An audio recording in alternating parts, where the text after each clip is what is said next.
Dear fellow human, I think by now you have the feeling that something is not right about our current situation.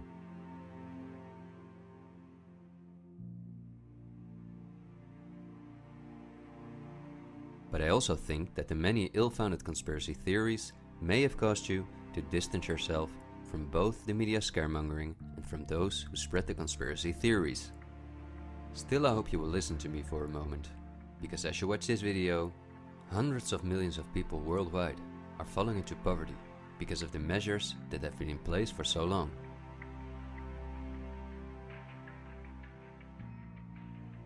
And although the biggest economic crisis that we will ever experience may not have affected you personally yet, it's only a matter of time before the ripple effects also reach you and your loved ones.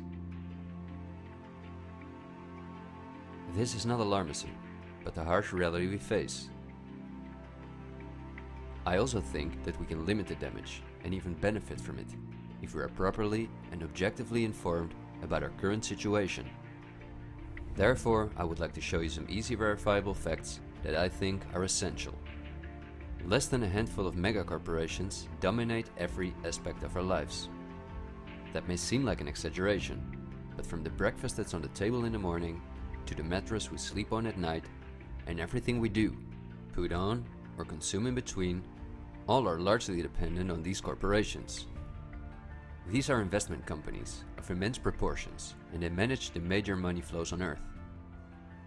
They are the protagonists of the play which we are currently witnessing. So as not to take up too much of your time, I've summarized the most important information as briefly as possible. How does it work? Let's take as an example a company like PepsiCo, which is the parent company of many of the most popular soft drinks and snacks in the world.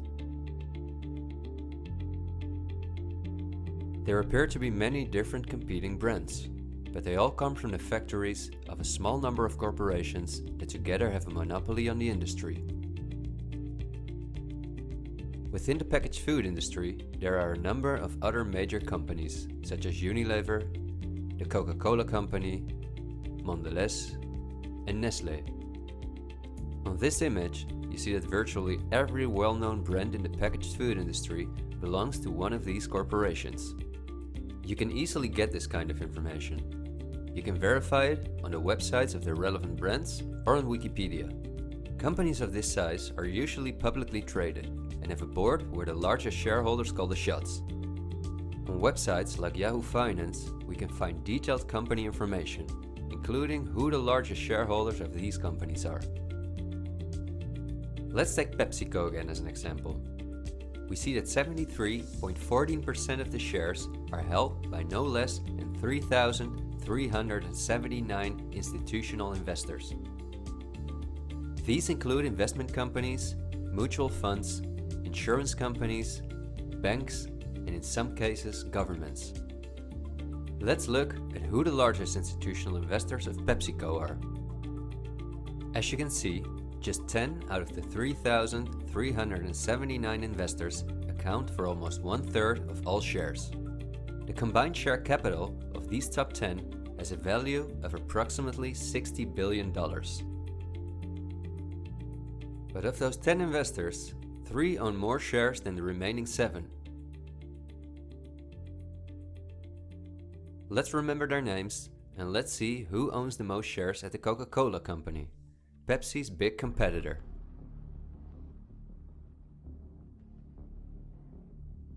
We see that just like with PepsiCo, the majority of the shares are held by institutional investors. Let's look at the top 10 and start with the last one of them. 4 out of these 6 institutional investors we also saw at the last 6 of PepsiCo. These are Norton Trust, JP Morgan Chase, Geode Capital Management, and Wellington Management. Now, let's look at the 4 largest shareholders. 3 of these we also saw in the top 4 at PepsiCo. They are BlackRock, Vanguard, and State Street. And there's another one, Berkshire Hathaway. These are the 4 largest investment companies on the planet. PepsiCo and Coca-Cola are anything but competitors.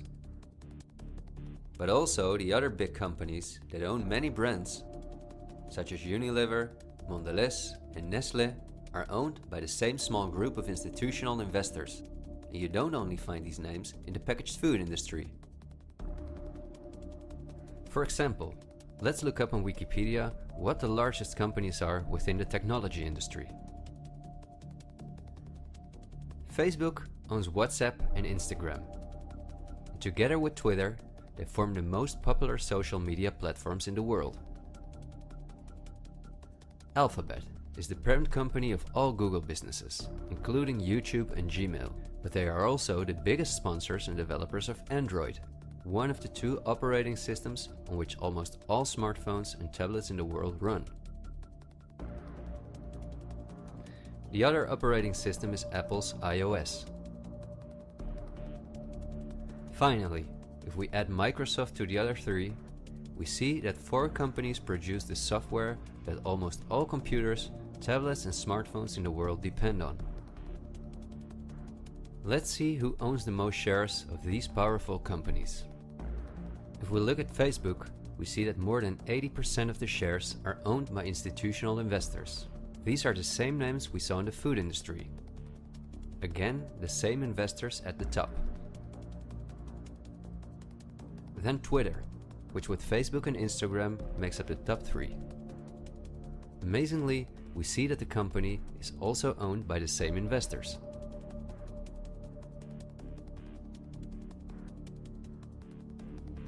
We see them at Apple, but also with their big competitor Microsoft.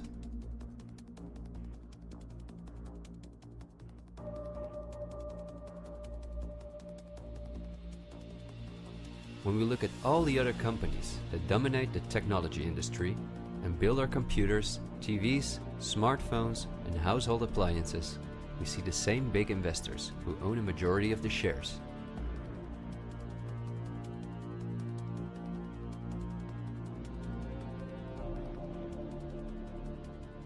We see this within all industries around the world.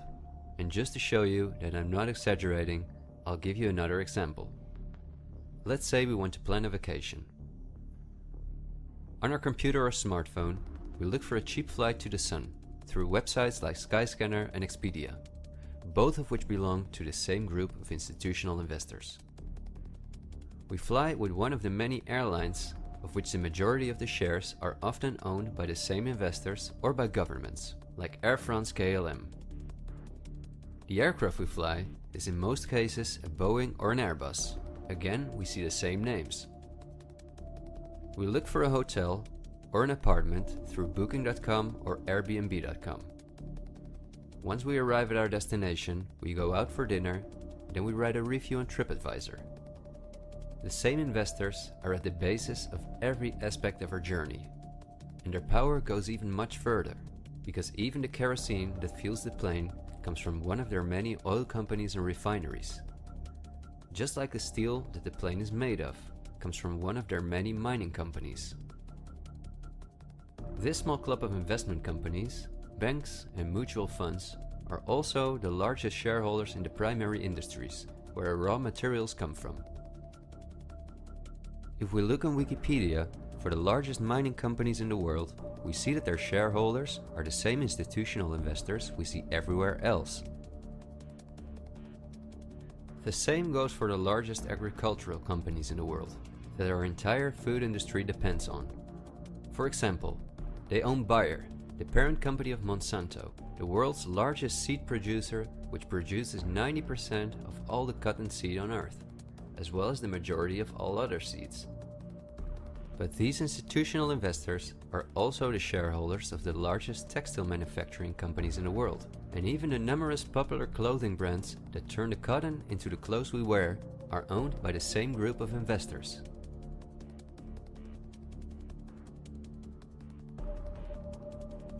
Whether we have the world's largest solar panel producers or the largest oil refineries, the shares are managed by the same companies. They own the tobacco companies, who produce all the popular tobacco brands in the world. But they also own all the major companies in the pharmaceutical industry and the scientific institutes that produce the drugs. They own the companies that produce our metals and raw materials, and the entire automobile, aircraft, and arms industry where those metals and raw materials are processed.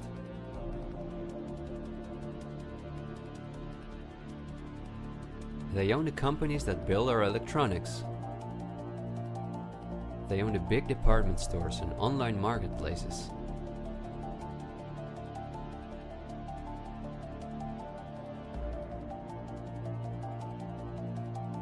And even the payment methods that we use to pay for their products.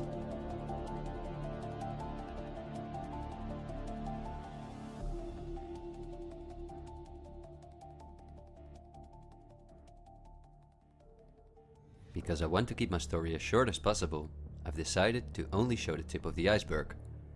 If you decide to investigate on your own, using the sources that you've just seen, then you will discover that even many of the most well-known insurance companies, banks, construction companies, telephone companies, restaurant chains, and cosmetic brands are owned by the same institutional investors we just saw.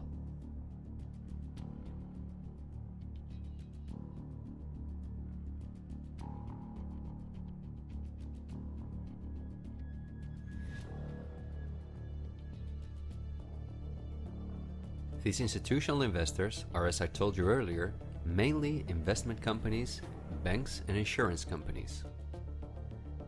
They are in turn also owned by shareholders. Now, what is the most amazing thing? All of these institutional investors own each other's shares, and together they form an immense network that we can compare to a pyramid. The smaller institutional investors are owned by larger investors, who in turn belong to even larger investors. The visible top of this pyramid consists of only two companies, and we have seen their names many times by now. They are Vanguard and BlackRock. The power of these two companies is something we can barely imagine. Not only are they the largest institutional investors of every major company on Earth, they also own the other institutional investors of those companies, giving them a complete monopoly. According to a report by Bloomberg, one of the most respected institutions in the world in the field of financial data and analytics, experts expect that by 2028, both companies will collectively manage about $20 trillion in investments, and in the process will own almost everything on Earth. The same Bloomberg called BlackRock the fourth arm of government, because it is the only non-government entity that has a close relationship with the federal banks, also called the central banks. BlackRock not only lends money to the federal banks, but is also their principal advisor and the developer of the computer system that the federal banks use. Dozens of BlackRock employees had senior positions in the White House during the Bush and the Obama administrations, and currently under Joe Biden. BlackRock CEO Larry Fink is a welcome guest with many heads of state and politicians, and understandably so. He's the face of the company that pulls the strings.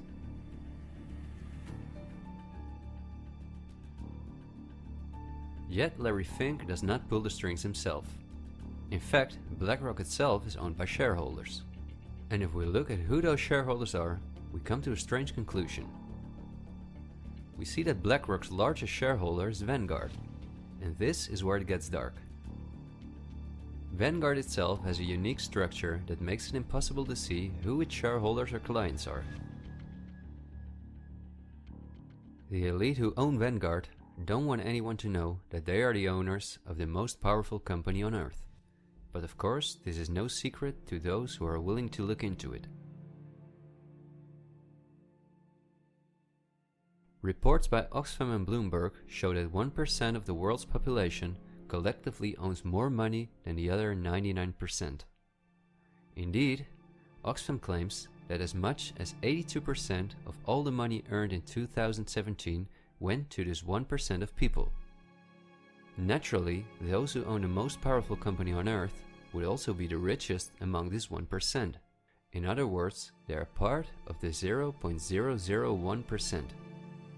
Forbes, the most well-known business magazine in the world, claims that by March 2020 there were some 2,075 billionaires. Oxfam's report showed that 2/3 of all these billionaires obtained their fortune through inheritances and monopolies. So this means that Vanguard is in the hands of the richest families on earth. If we study their history, we discover that these families have always belonged to the top of the pyramid, some even well before the Industrial Revolution began. Because their history is so interesting and extensive, I will explain some more about them in the follow-up video that I'm currently working on. But in order not to elaborate too far, I will just point out that many of these families belong to royal bloodlines, and they are the founders of our banking system, the United Nations, and every industry in the world.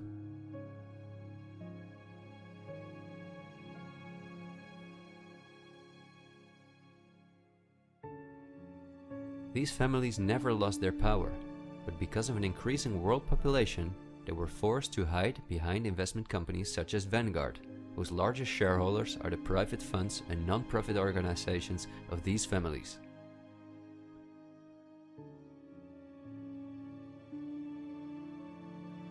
To make the bigger picture more clear, I need to briefly explain something about these non-profit organizations. These are the links that connect the business community with politics and the media, allowing major conflicts of interest. At first glance, however, this is not too noticeable. Non-profits, also called foundations, are organizations that rely on donations, and they do not have to publish from whom they receive those donations. They can invest this money in whatever they want, and do not have to pay tax on their profits as long as those profits are reinvested in other projects that they are involved in. Non-profits can move hundreds of billions of dollars from invisible investors. According to a report by the Australian government, this makes non-profit organizations ideal to finance terrorist groups and launder large sums of money.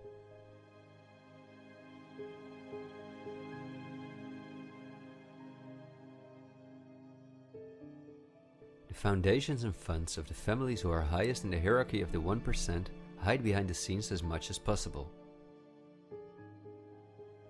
However, for cases that have a lot of publicity and attention, they use the foundations of philanthropist families that are lower in the ranking, but who are also extremely wealthy.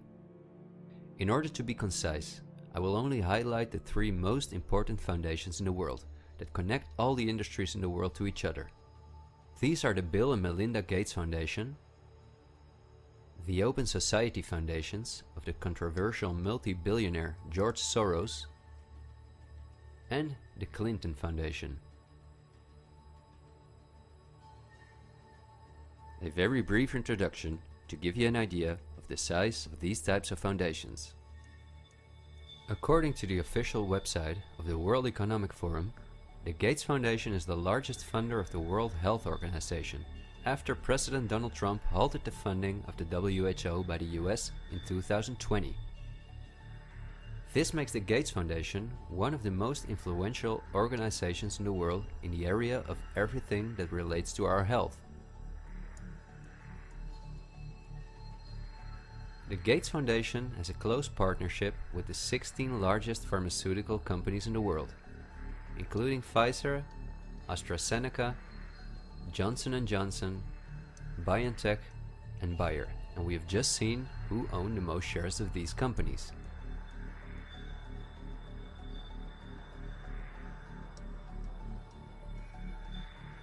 Bill Gates was anything but a poor computer nerd who made it to one of the richest people in the world, but he came from a philanthropic family that, just like himself, worked for the absolute elite. Bill is the founder of Microsoft, which is owned by BlackRock, Vanguard, and until recently, Berkshire Hathaway. But at the same time, the Gates Foundation is the largest shareholder after BlackRock, Vanguard, and State Street in Berkshire Hathaway, where he was even on the board for a while. We would spend hours if we considered everything the Gates Foundation, the Open Society Foundations of George Soros, and the Clinton Foundation are involved in. But because they connect us with the next topic and with the current events, this brief introduction was important. I think the next topic should start with a question. A random person like myself, with very little experience in video editing, using an old laptop, can in 20 minutes objectively portray that only 2 companies have a total monopoly over all the industries in the world. So the natural question is, why don't you hear about all of this in the media? What? It's a good question. Every day we have the choice between countless reports, documentaries, and television programs, and yet not one of them talks about this. Is it something not interesting enough? Or might there perhaps be other interests at play? The answer we get again from Wikipedia. About 90% of the international media is owned by 9 media conglomerates. The companies owned by these media conglomerates are too many to mention, so I'm just going to show you the most important brands that we all know. Viacom CBS is the parent company of, among others, all CBS channels, Paramount, where the most famous movies and series in the world come from, MTV, Comedy Central, Nickelodeon, the popular British Channel 5, and the popular Australian 10. Guess who the largest shareholders of Viacom CBS are? Before we look at the other major conglomerates, let's not forget to mention our extremely powerful streaming monopolists, Netflix and Amazon Prime, both of which belong to the same shareholders. Then AT&T, which is the parent company of Warner Brothers, HBO, Discovery Channel, CNN, Cartoon Network, TNT, DC, and many other well-known brands. Guess who the largest shareholders of AT&T are?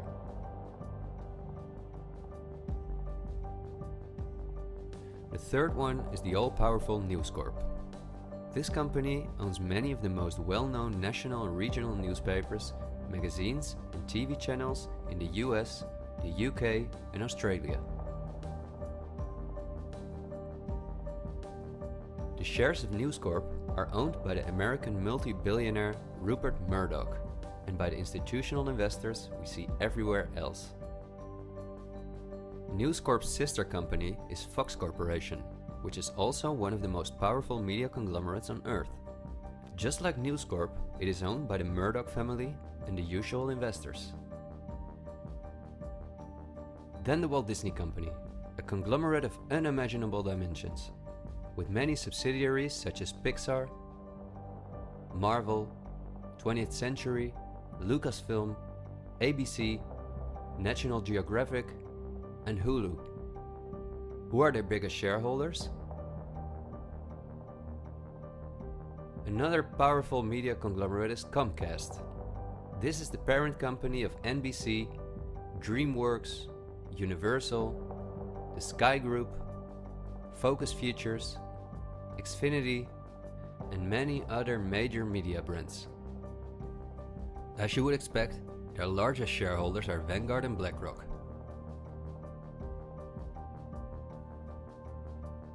I could go on for hours and show that in almost every country on Earth, the local media is in the hands of these kind of conglomerates, which in turn are owned by our institutional investors or by extremely rich and powerful elite families. In the UK, for example, virtually all popular newspapers and magazines are owned by the Daily Mail Group, Reach, and the aforementioned News Corp. In the Netherlands, the entire media is in the hands of the Persgroep, Mediahuis, and Bertelsmann. And in Germany, the entire media is either controlled by the German government, ProSiebenSat.1, Axel Springer, and again, Bertelsmann, which is also a conglomerate of unprecedented dimensions. Not only is this the parent company of the largest book publisher in the world, Penguin Random House, and owner and founder of BMG Music, Bertelsmann also controls a large part of the European media through their subsidiary RTL, a company with 67 TV channels, 10 streaming platforms, and 38 radio stations.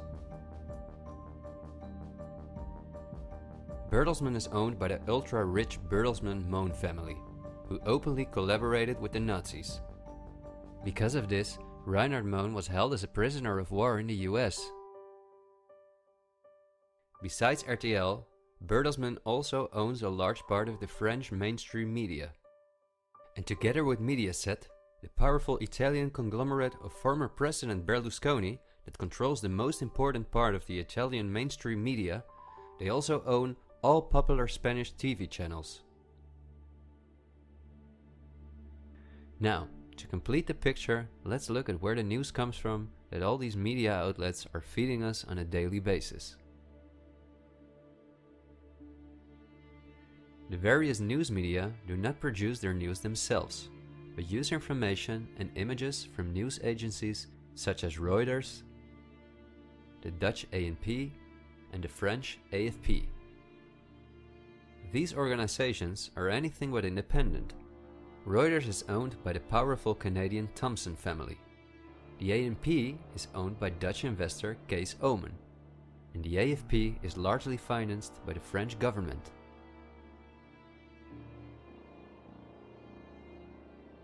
The main journalists and editors who work at our media or at these news agencies are affiliated with important journalistic organizations, such as the European Journalism Centre.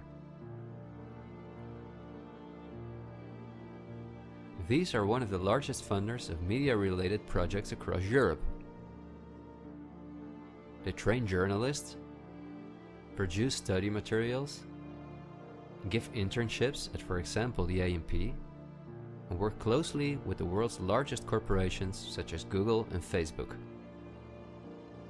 For journalistic analysis and opinion, all the major media outlets in the world use Project Syndicate, the most powerful organization within its field. It supplies the 506 most important media outlets in 156 countries.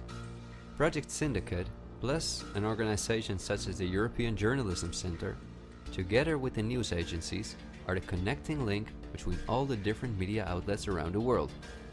When newscasters read the news from their teleprompters, there is a good chance that the text comes from one of these organizations. As a result, the global media is often synchronized in its reporting. We are concerned about trouble and irresponsible, one-sided news stories plaguing our country. The sharing of biased and false news has become all too common on social media. More alarming, some media outlets publish these same fake stories without checking facts first. The sharing of biased and false news has become all too common on social media. More alarming, some media outlets publish these stories simply aren't true without checking facts first. Unfortunately, some members of the media use their platforms to push their own personal bias and agenda to control exactly what people think. And this is extremely dangerous to our democracy. This is extremely dangerous to our democracy. This is extremely dangerous to our democracy. This is extremely dangerous to our democracy. This is extremely dangerous to our democracy. This is extremely dangerous to our democracy. This is extremely dangerous to our democracy. This is extremely dangerous to our democracy. This is extremely dangerous to our democracy. This is extremely dangerous to our democracy. This is extremely dangerous to our democracy. This is extremely dangerous to our democracy. This is extremely dangerous to our democracy.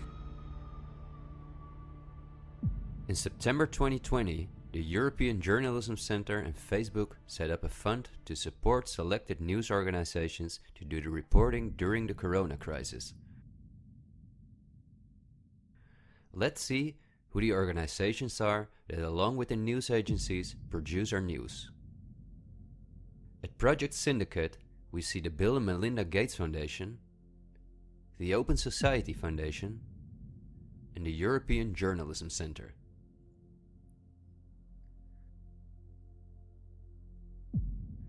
Then the European Journalism Centre itself. Again we see the Gates Foundation and the Open Society Foundation.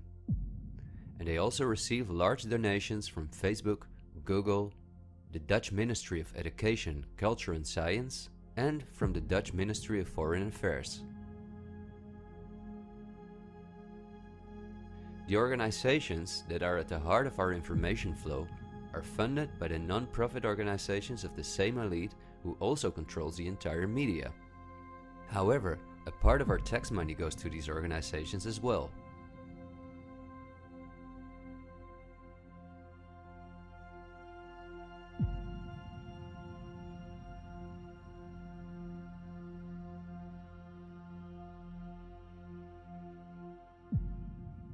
Okay, I realize this was a lot of information to process, and believe me, I've made it as short as possible, and I've only used those examples that seem necessary to show you the overall picture, so you can understand the current situation better.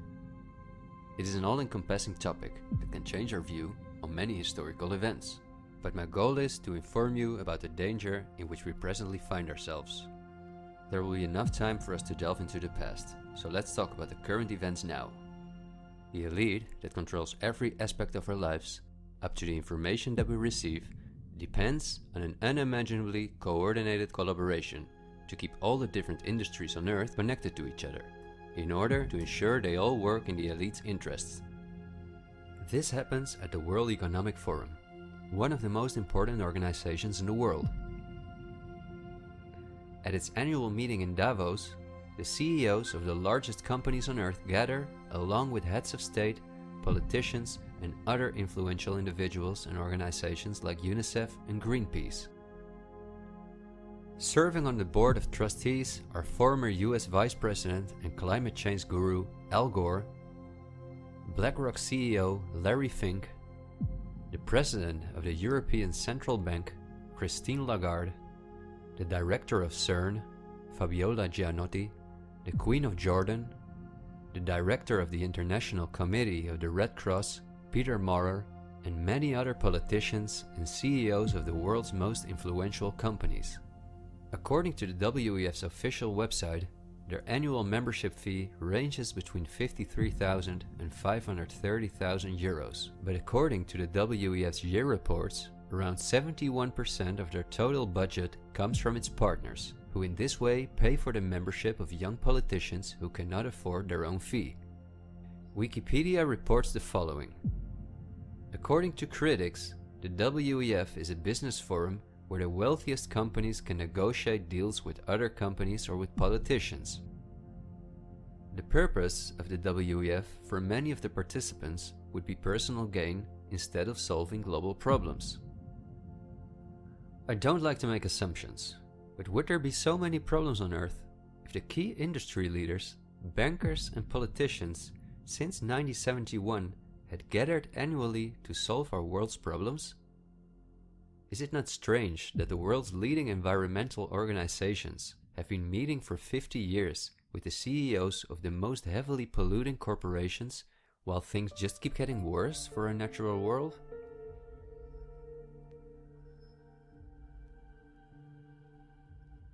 That these critics of the WEF are right soon becomes clear when we look at who the most important partners are that account for almost 71% of the WEF's budget.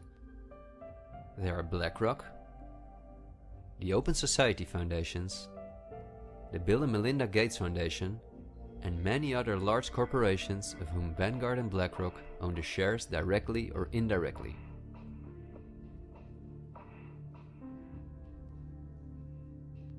The president and founder of the WEF is Klaus Schwab, a German professor and businessman. In his book, The Great Reset, he describes in detail the plans of his organization.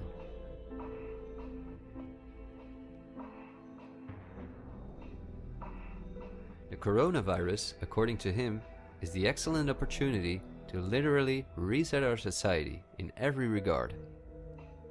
He calls this Build Back Better, and this slogan seems to be the motto of all globalist politicians in the world. And it's now a historical moment, a crucial moment, to rebuild the future, to reset our policies. And of course, we also want to work together on building back better. You know, I said we're going to build back and we're going to build back better. It's certainly a major crisis, but it also offers us a unique opportunity. We must use this historical opportunity. Together we can turn a crisis into an opportunity. But this global pandemic has also created an opportunity to build back better. To build back better later. But also to build back better. To build back a better world. To build back better. We can't just build back, we got to build back better. And achieve the Sustainable Development Goals. And climate action is an essential part of that. According to Schwab, our old society should be exchanged for a new one, in which countries give up their sovereignty to an all-encompassing world government, in which people own nothing but work for the state, in exchange for their housing, healthcare, and all their other basic needs. All of this is necessary, according to the WEF, because our modern consumer society, which the elite themselves imposed on us, can't keep going as it is. It's no longer sustainable.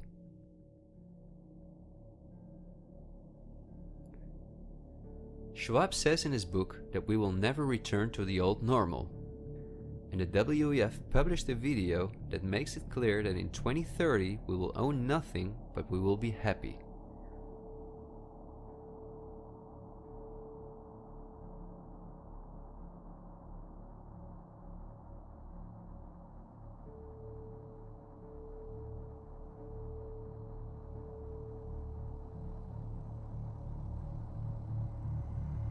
You've probably heard some talk about the New World Order.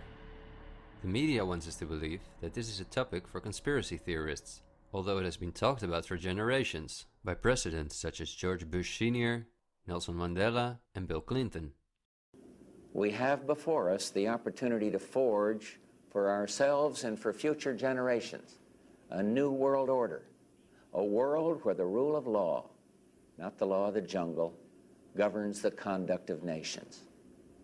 When we are successful, and we will be, we have a real chance at this new world order, an order in which a credible United Nations can use its peacekeeping role to fulfill the promise and vision of the UN's founders. After 1989, President Bush said, and it's a phrase that I often use myself, that we needed a new world order. That the affirmative task we have now is to actually create a new world order. But also by the world's most famous philanthropists such as Cecil Rhodes, David Rockefeller, Henry Kissinger, and even George Soros.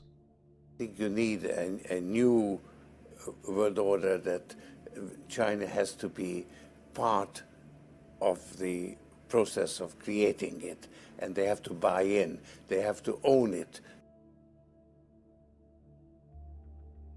These important figures, who apart from Mandela, were all among the top of the elite when they were still alive, are not the only ones who dream about an all-powerful world government.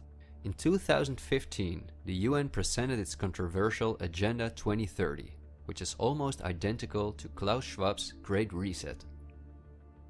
In their own words, the UN, like Schwab, wants to ensure that by 2030, poverty, hunger, environmental pollution, and disease no longer exist on Earth. It sounds like a sympathetic plan, until you read the fine print. You see, the idea is that Agenda 2030 is going to be paid for by us, the citizens.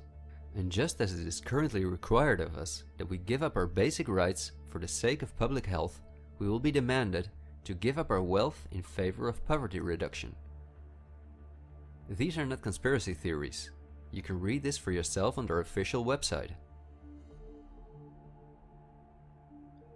In short, it boils down to this.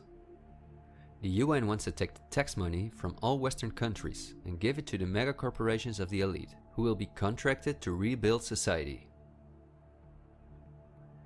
Globally, a completely new infrastructure is needed, because fossil fuels must be made a thing of the past, according to the UN. For this immense project, a world government is needed, says the UN. And the same UN takes it upon herself to be this global government. Just like Schwab, the UN also believes that a pandemic is the perfect opportunity to accelerate the implementation of Agenda 2030. It is worrisome that the WEF and the UN openly admit that they consider pandemics and other disasters as an opportunity to transform society, especially since we have seen that the elite have all the resources at their disposal to make us believe that there is a pandemic, and even to create one. So we certainly should not take these things lightly, and we should examine them carefully. And when we do that, we come across things that are even more troubling.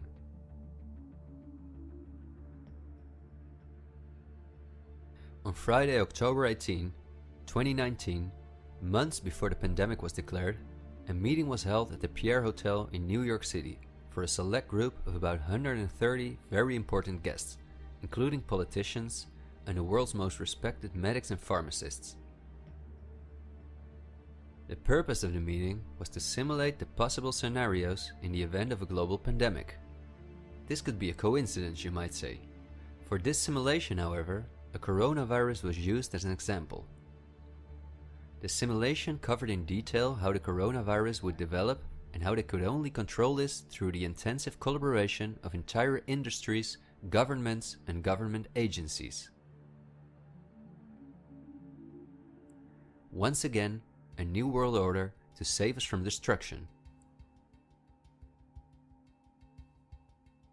Does it surprise you when I tell you that this meeting, called Event 201, was organized by none other than the World Economic Forum, the Bill and Melinda Gates Foundation, and the Johns Hopkins Institute? This is not a conspiracy theory. Check the official website of Event 201 for yourself.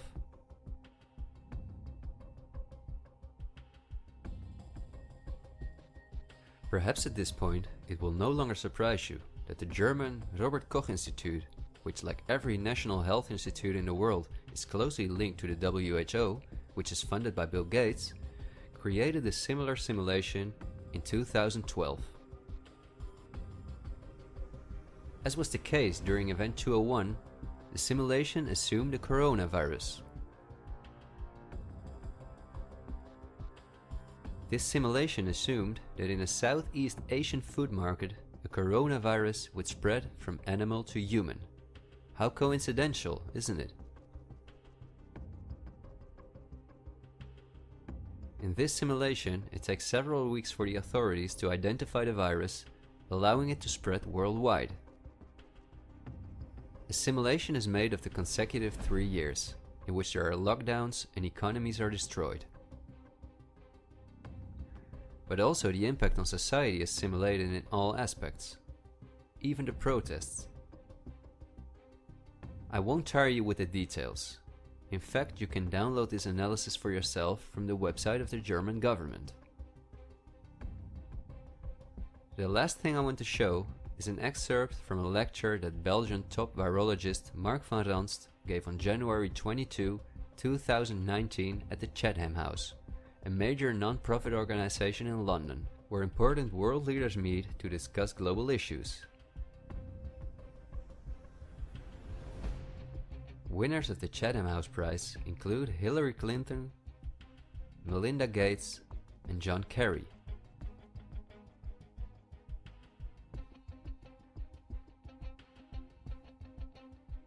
What Van Ranst is discussing is simply shocking.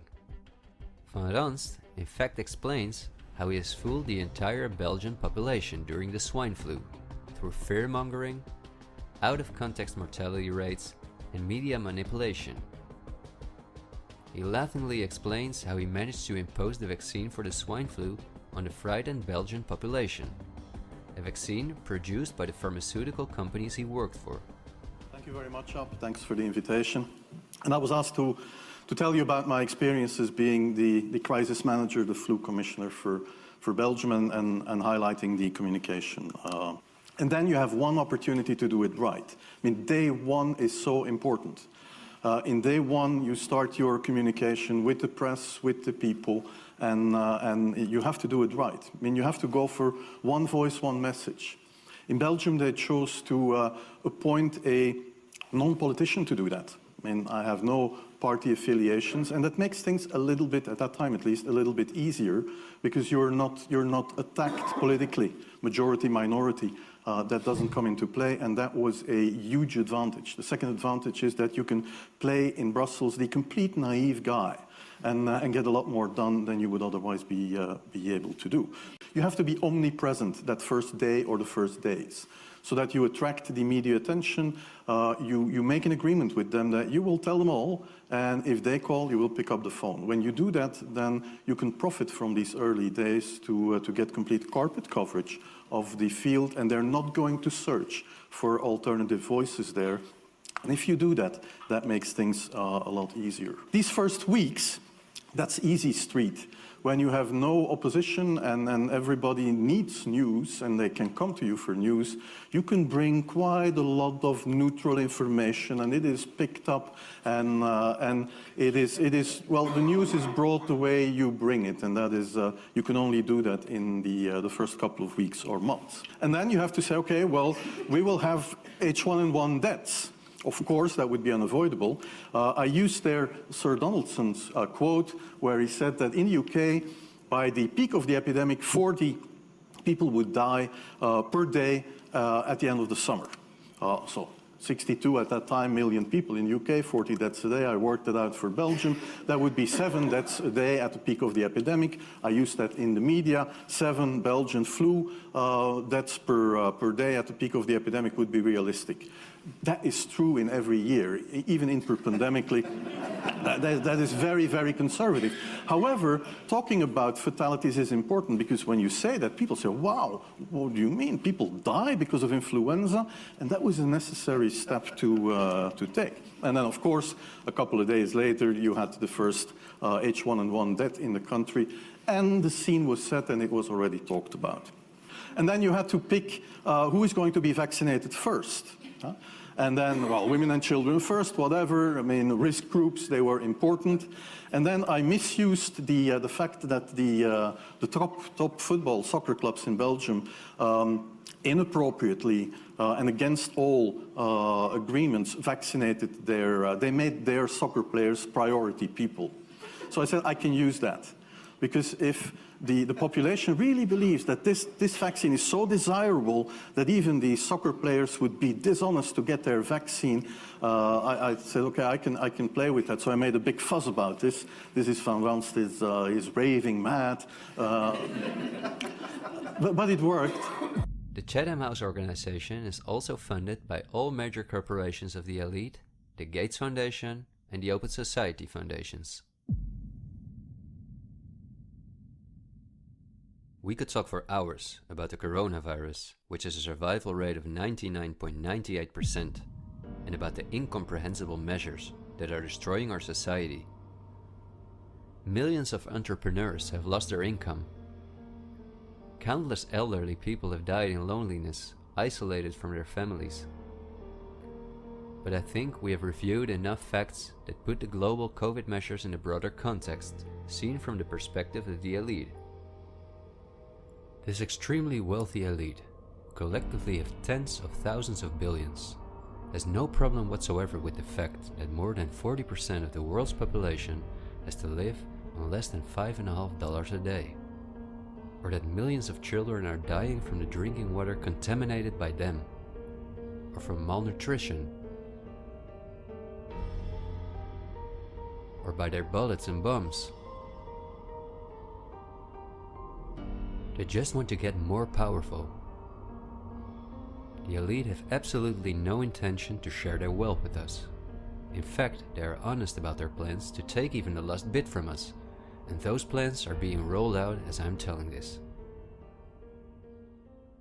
The underlying motives of the elite will not be explained in this episode, because for this we have to dive into history and discuss topics that are beyond our modern rational thinking. But for now you may understand well enough with the simple logic that a new world order, or an all-encompassing world government, is the only way for a small elite to retain its power over an ever-increasing world population. Companies like BlackRock and Vanguard do not benefit from national borders, import taxes, and real diversity.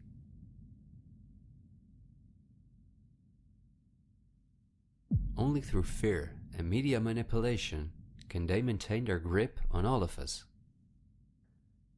And I deliberately haven't even mentioned the inhumane blackmailing methods by which the elite keep their own most important minions in line.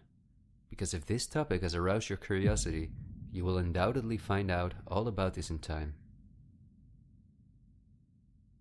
The elite have no intention to cure us from the countless diseases we've contracted from the toxic food they've produced, and from the environmental pollution which they have caused. After all, if we didn't get sick, the entire pharmaceutical industry would collapse. Nothing sells like fear is the motto of top virologists like Mark van Ranst. You will be amazed, as I was, when you discover that we have been warned countless times about this elite. I think we're being run by maniacs. If anybody can put on paper what our government and the American government, etc., and the Russian, Chinese, what they are actually trying to do, I think they're all insane. But I'm liable to be put away as insane for expressing that. That's what's insane about it. I mean, don't you agree? For we are opposed around the world by a monolithic and ruthless conspiracy that relies primarily on covert means for expanding its sphere of influence, on infiltration instead of invasion, on subversion instead of elections, on intimidation instead of free choice, on guerrillas by night instead of armies by day. It is a system which has conscripted vast human and material resources into the building of a tightly knit, highly efficient machine that combines military, diplomatic, intelligence, economic, scientific, and political operations. Its preparations are concealed, not published. Its mistakes are buried, not headlined. Its dissenters are silenced, not praised. No expenditure is questioned, no rumor is printed, no secret is revealed. President Kennedy has been assassinated. It's official now. The president is dead. Women here in shock, some have fainted. Grown men, Secret Service men standing by the emergency room, tears streaming down their face. There's only one word to describe the picture here, and that's grief, and much of it. It's official. As of just a few moments ago, the President of the United States is dead.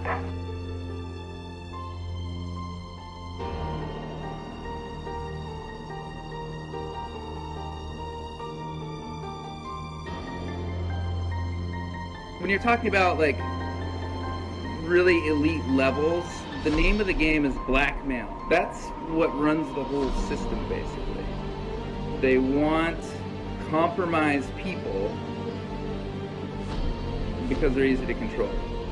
I'm not suicidal. I'm not suicidal.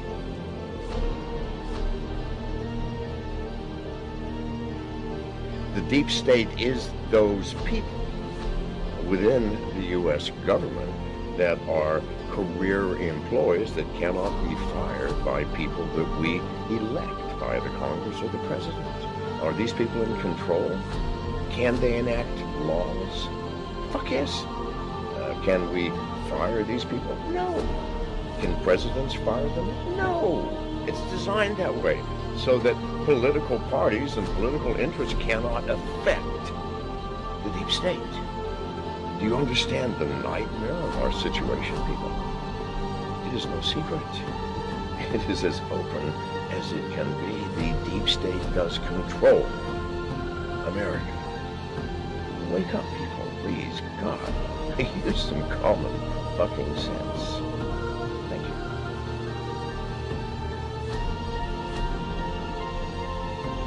Something like 1984 could actually happen.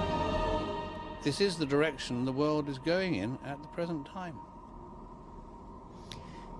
In our world, there will be no emotions except fear, rage, triumph, and self-abasement. The sex instinct will be eradicated. There will be no loyalty except loyalty to the party. But always there will be the intoxication of power.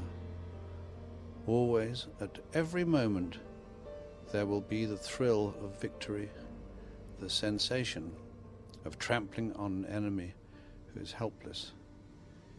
If you want a picture of the future, imagine a boot stamping on a human face forever. The moral to be drawn from this dangerous nightmare situation is a simple one. Don't let it happen. It depends on you. With this video, I hope to reach you, to reduce the ever-increasing distance between us. Only when we are divided can the elite retain its power over us. The greatest fear of the elite is that we will realize what is really going on Earth. And the only way the elite thinks they can prevent this from happening is through censorship,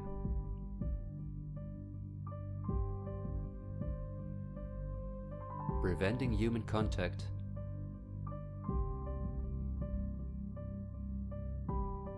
the incessant framing of political opponents and those who think differently,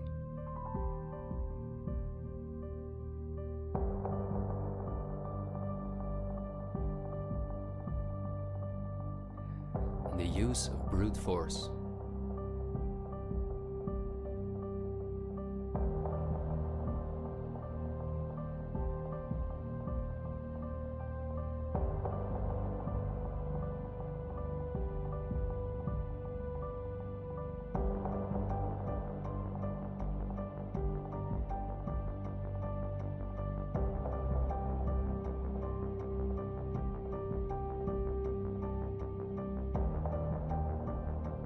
The plans of the elite are clear, and so is the ruthless way in which they want to accomplish them.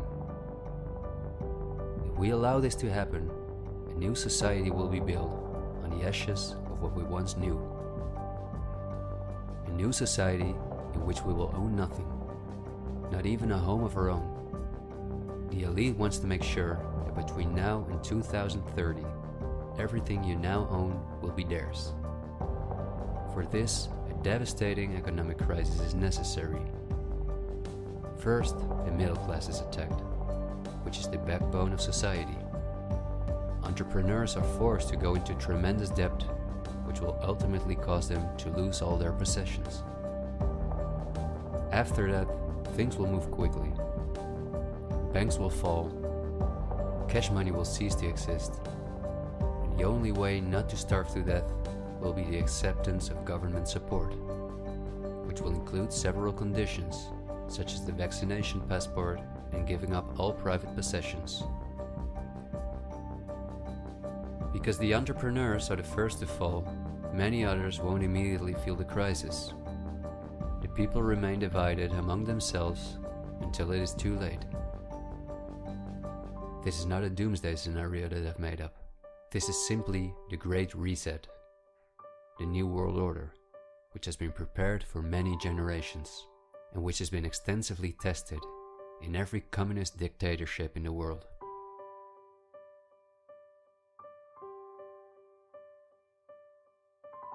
But this can also go a different direction, and instead of a great reset, we can cause a great awakening and create a world where no one has to go hungry, and where we can live in a sustainable way, in freedom with each other and with nature. This is not an idealistic daydream. There have always been forces that have sought to break the power of the elite, but until recently, our means of communication were always insufficient to get a mass network in motion. The elite have always kept us in ignorance about the discoveries of geniuses such as Tesla, who was far advanced in the field of clean, free energy, or Dr. Rife, who used radio waves to cure at least 16 terminal cancer patients before he, just as Tesla, died in a suspicious manner. Or Henry Ford, who in 1941 had already made a car out of bioplastic that proved stronger than steel. The elite have hidden countless such techniques from us because they form a threat to their monopolies in every industry. These were techniques that would have given us freedoms and put the elite's power at risk, which is based on our fear and dependence on their projects. These are not conspiracy theories, but facts. What I am saying is that a world of new possibilities is opening up for all of us, where there is no poverty, no pollution, diseases, or wars, and in which governments work for the welfare of the people rather than the other way around. Countless ailments that provide the pharma industry with hundreds of billions of dollars will be cured. No one will have to work their ass off to live a dignified life.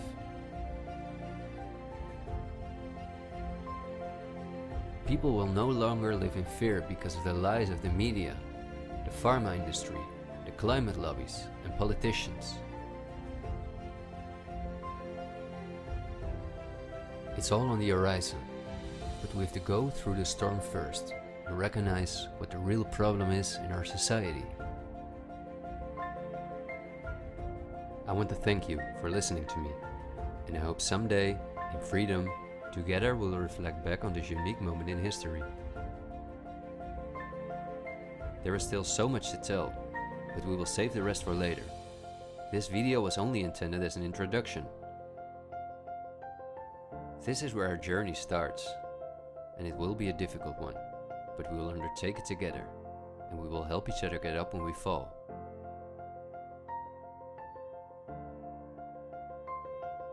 We will not be afraid. We are the 99%.